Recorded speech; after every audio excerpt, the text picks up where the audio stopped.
Welcome back. In today's video, we are delving into the captivating world of the Vikings, the legendary seafarers and warriors of the past.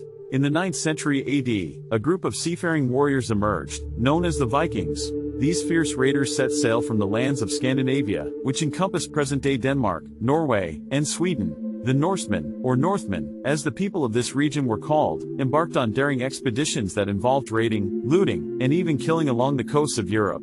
Their swift and brutal campaigns earned them the reputation of formidable pirates. The term Viking originated from the Norse word vik, which meant harbor or bay.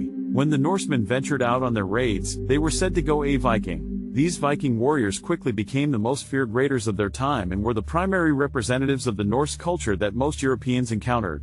However, the Vikings were not solely focused on plundering and violence. They also established settlements and colonized vast parts of Europe. Their influence extended beyond raiding, as they traded, explored, and left their mark on the regions they encountered. This era, which spanned from around AD 740 to about 1050, is known as the Viking Age. It was a time of great significance in history, characterized by the exploits of these seafaring warriors. The Viking Age shaped the course of European history and left a lasting impact on culture, language, and trade. During their era of exploration and conquest, the Vikings were renowned for their impressive longships. These vessels were exceptionally long for the time, ranging from approximately 45 to 75 feet, 14 to 23 meters. Crafted from sturdy oak, the longships featured rowers' benches accommodating around 40 to 60 oarsmen.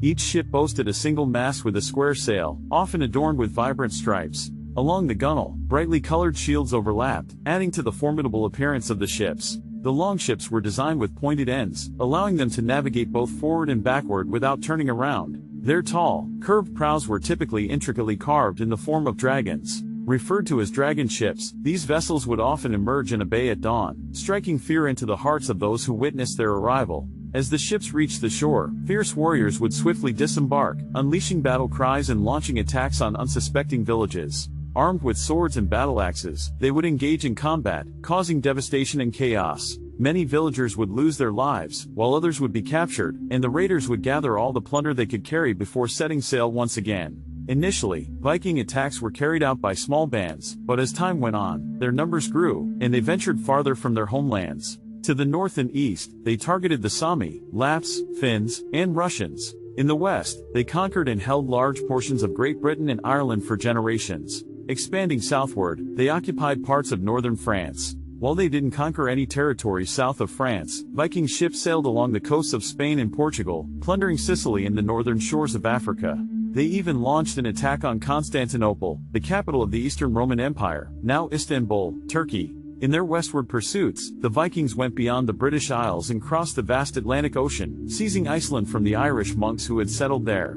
The colonization of Iceland began in 874, attracting numerous settlers seeking freedom and new opportunities. Around the year 982, Eric the Red set sail from Iceland and reached the coast of Greenland, giving the island its name. He established the first Viking colony there. Eric's son, Leif Erikson, often known as Leif the Lucky, is widely believed by historians to be the first European to set foot on the North American mainland. Around the year 1000, Leif Erikson landed at a place he named Vinland. In 1963, archaeologists uncovered remnants of a Viking settlement at the northern tip of Newfoundland, now in Canada, confirming it as the location of Vinland. The formidable power of the Vikings can be attributed to a combination of factors. Descended from southern Scandinavian invaders, the Norsemen were renowned for their long limbs and muscular physique. From childhood, they were trained to be strong and self-reliant, focusing on physical activities such as running, jumping, wrestling, skating, skiing, snowshoeing, swimming, rowing, and horseback riding. These skills took precedence over traditional academic subjects like reading, writing, and arithmetic.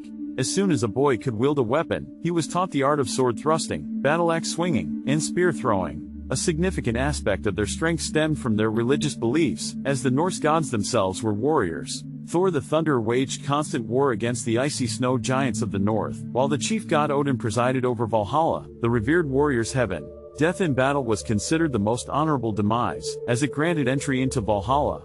Fueled by their faith, the Norsemen fearlessly and joyfully engaged in combat, invoking the aid of their gods. Their belief system intertwined with their warrior spirit, propelling them to battle without hesitation. The Vikings were unrivaled seafarers of their time, distinguished by their unmatched skill and audacity. Navigating without the aid of compasses, which were yet unknown, they relied on the sun and stars to guide their ships. Even in the face of fog, obscuring celestial landmarks, they persisted, allowing their vessels to drift until the weather cleared. Unfazed by the prospect of death, they embraced great risks, resulting in numerous experiences and discoveries. Considering the inherent dangers of open fires aboard their wooden ships, and the absence of stoves, the Vikings took precautions.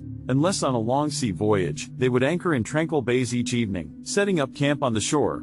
There, they would kindle fires and cook their food, typically consisting of porridge with dried meat or fish. Occasionally, they would have bread, butter, and cheese. If they spent the night on board, they would roll out their sleeping gear made from animal skins and stretch out on the rowers' benches. A successful Viking expedition promised fortune, fame, and the possibility of noble rank for those who participated. Thus, by the age of 15 or 16, Norse boys were eager to test their mettle in battle, driven by the prospects that awaited them.